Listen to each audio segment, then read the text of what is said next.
64-14 ए ईमान लाने वालों, तुम्हारी पत्नियों और तुम्हारी संतान में से कुछ ऐसे भी हैं जो तुम्हारे शत्रु हैं, अतः उनसे होशियार रहो। और यदि तुम माफ कर दो और टाल जाओ और क्षमा कर दो, निश्चय ही अल्लाह बड़ा क्षमाशील अत्यंत दयावान है। 64-15 तुम्हारे माल और तुम्हारी संतान तो केवल एक आजमाइश है, और अल्लाह ही है जिसके पास बड़ा प्रतिदान है।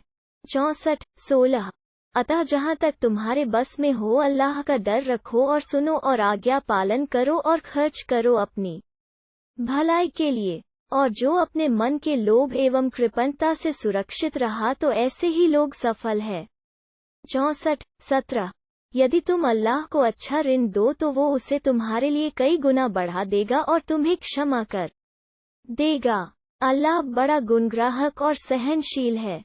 64-18 परोक्ष और प्रत्यक्ष को जानता है, प्रभुत्वशाली तत्वदर्शी है।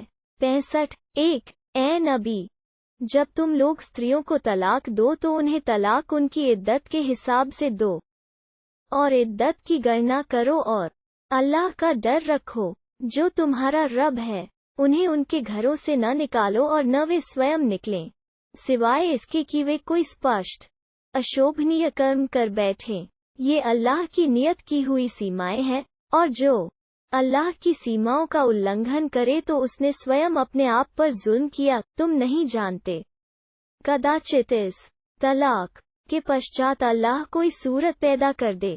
65-2 फिर जब वे अपनी नियत इद्दत को पहुँचे तो या तो उन्हें भली रीति से रोक लो या भली रीति से अलग कर दो, और अपने में से 2 न्यायप्रिय आदमियों को गवाह बना दो और अल्लाह के लिए गवाही को दुरुस्त रखो।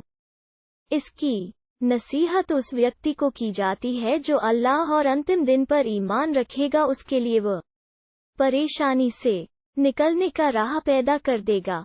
65-3 और उसे वहां से रोजी देगा जिसका उसे गुमान भी न होगा। जो अल्लाह पर भरोसा करे तो वो उसके लिए काफी है। निश्चय ही अल्लाह अपना काम पूरा करके रहता है। अल्लाह ने हर चीज का एक अंदाजा नियत कर रखा है। 65-4 और तुम्हारी स्त्रियों में से जो मासिक धर्म से निराश हो चुकी हों, यदि तुम्हें संदेह हो तो उनकी इद्दत 3 मास है, और इसी प्रकार उनकी भी जो अभी रजस्वला नहीं हुई। और जो गर्भवती स्त्रियां हों उनकी इद्दत उनके शिशु प्रसव तक है। जो कोई अल्लाह का डर रखेगा उसके मामले में वह आसानी पैदा कर देगा। 65-5 यह अल्लाह का आदेश है जो उसने तुम्हारी ओर उतारा है, और जो कोई अल्लाह का डर रखेगा उससे वो उसकी बुराइयां दूर कर देगा और उसके प्रतिदान को बड़ा कर देगा। 65-6 अपनी हैसियत के अनुसार यहाँ तुम स्वयं रहते हो उन्हें भी उसी जगह रखो, और उन्हें तंग करने के लिए उन्हें हानि न पहुँचाओ।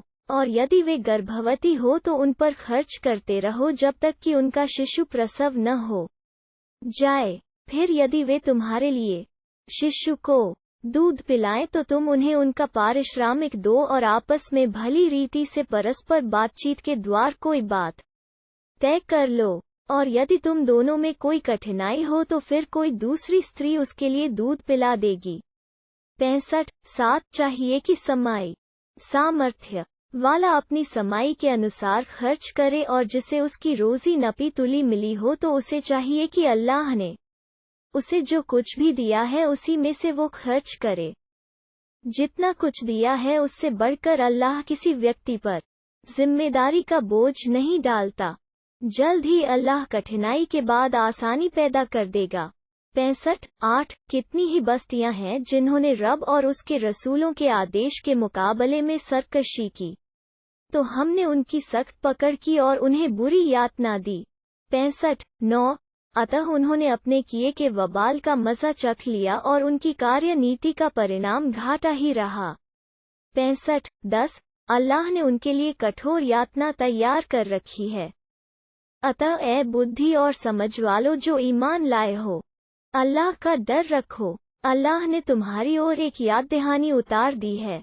65-11 अर्थात एक रसूल जो तुम्हें अल्लाह की स्पष्ट आयतें पढ़कर सुनाता है, ताकि वो उन लोगों को जो ईमान लाए और उन्होंने अच्छे कर्म किए, अंधेरों से निकालकर प्रकाश की ओर ले आए। जो कोई अल्लाह पर ईमान लाए और अच्छा कर्म करे, उसे वो ऐसे बागों में दाखिल करेगा जिनके नीचे नहरें बह रही होगी। ऐसे लोग उनमें सदैव रहेंगे। अल्लाह ने उनके लिए उत्तम रोजी रखी है। 65-12 अल्लाह ही है जिसने 7 आकाश बनाए और उन्हीं के सदृश धरती से भी। उनके बीच उसका आदेश उतरता रहता है ताकि तुम जान लो कि अल्लाह को हर चीज का सामर्थ्य प्राप्त है और यह कि अल्लाह हर चीज को अपनी ज्ञान परिधि में लिए हुए है। 66-1 ए नबी, जिस चीज को अल्लाह ने तुम्हारे लिए वैध ठहराया है उसे तुम अपनी पत्नियों की प्रसन्नता प्राप्त करने के लिए क्यों अवैध करते हो? अल्लाह बड़ा क्षमाशील अत्यंत दयावान है। 66-2 अल्लाह ने तुम लोगों के लिए तुम्हारी अपनी कसमों की पाबंदी से निकलने का उपाय निश्चित कर दिया है। अल्लाह तुम्हारा संरक्षक है और वही सर्वज्ञ अत्यंत तत्वदर्शी है। 66-3 जब नबी ने अपनी पत्नियों में से किसी से एक गोपनीय बात कही, फिर जब उसने उसकी खबर कर दी और अल्लाह ने उसे उस पर जाहिर कर दिया, तो उसने उसे किसी हद तक बता दिया और किसी हद तक टाल गया। फिर जब उसने उसकी उसे खबर की तो वो बोली, आपको इसकी खबर किसने दी? उसने कहा, मुझे उसने खबर दी जो सब कुछ जानने वाला, खबर रखने वाला है। 66-4 यदि तुम दोनों अल्लाह की ओर रुजू हो तो तुम्हारे दिल तो झुक ही चुके हैं, किंतु यदि तुम उसके विरुद्ध एक दूसरे की सहायता करोगी तो अल्लाह उसकी संरक्षक है, और जिब्रील और नेक ईमान वाले भी, और इसके बाद फरिश्ते भी उसके सहायक है। 66-5 इसकी बहुत संभावना है कि यदि वो तुम्हें तलाक दे दे तो उसका रब तुम्हारे बदले में तुमसे अच्छी पत्नियां उसे प्रदान करे। मुस्लिम ईमान वाली, आज्ञाकारिणी, तौबा करने वाली, इबादत करने वाली, अल्लाह के मार्ग में सफर करने वाली, विवाहिता और कुंवारियां भी। 66-6 ए ईमान लाने वालों, अपने आप को और अपने घर वालों को उस आग से बचाओ जिसका ईंधन मनुष्य और पत्थर होंगे, जिस पर कठोर स्वभाव के ऐसे बलशाली फरिश्ते नियुक्त होंगे जो अल्लाह की अवज्ञा उसमें नहीं करेंगे, जो आदेश भी वो उन्हें देगा, और वे वही करेंगे जिसका उन्हें आदेश दिया जाएगा। 66-7 ए इनकार करने वालों, आज उस पेश न करो, तुम्हें बदले में वही तो दिया जा रहा है जो कुछ तुम करते रहे हो। 66-8 ए ईमान लाने वाले, अल्लाह के आगे तौबा करो, विशुद्ध तौबा। बहुत संभव है कि तुम्हारा रब तुम्हारी बुराइयां तुमसे दूर कर दे और तुम्हें ऐसे बागों में दाखिल करे जिनके नीचे नहरें बह रही होंगी। जिस दिन अल्लाह नबी को और उनको जो ईमान लाकर उसके साथ हुए रुस्वा न करेगा, उनका प्रकाश उनके आगे आगे दौड़ रहा होगा और उनके दाहिने हाथ में होगा। वे कह रहे होंगे, ए हमारे रब, हमारे लिए हमारे प्रकाश को पूर्ण कर दे और हमें क्षमा कर, निश्चय ही तू हर चीज की सामर्थ्य रखता है। 66-9 ए नबी, इनकार करने वालों और कपटाचारियों से जिहाद करो और उनके साथ सख्ती से पेश आओ। उनका ठिकाना जहन्नम है और वो अंततः पहुंचने की बहुत बुरी जगह है। 66-10 अल्लाह ने इनकार करने वालों के लिए नूह की स्त्री और लूत की स्त्री की मिसाल पेश की है। वे हमारे बंदों में से 2 नेक बंदों के अधीन थीं, किंतु उन दोनों स्त्रियों ने उनसे विश्वासघात किया तो अल्लाह के मुकाबले में उनके कुछ काम न आ सके और कह दिया गया, प्रवेश करने वालों के साथ दोनों आग में प्रविष्ट हो जाओ। 66-11 और ईमान लाने वालों के लिए अल्लाह ने फिरौन की स्त्री की मिसाल पेश की है, जबकि उसने कहा, ऐ मेरे रब, तू मेरे लिए अपने पास जन्नत में एक घर बना और मुझे फिरौन और उसके कर्म से छुटकारा दे, और छुटकारा दे मुझे जालिम लोगों से। 66-12 और इमरान की बेटी मरियम की मिसाल पेश ही है जिसने अपने सतीत्व की रक्षा की थी। फिर हमने उस स्त्री के भीतर अपनी रूह फूंक दी और उसने अपने रब के बोलों और उसकी किताबों की पुष्टि की, और वो भक्ति प्रवृत्त आज्ञाकारियों में से थी। 67 एक बड़ा बरकत वाला है वो जिसके हाथ में सारी बादशाही है और वो हर चीज की सामर्थ्य रखता है। 67 2 जिसने पैदा किया मृत्यु और जीवन को, ताकि तुम्हारी परीक्षा करे कि तुम में कर्म की दृष्टि से कौन सबसे अच्छा है। वो प्रभुत्वशाली, बड़ा क्षमाशील है।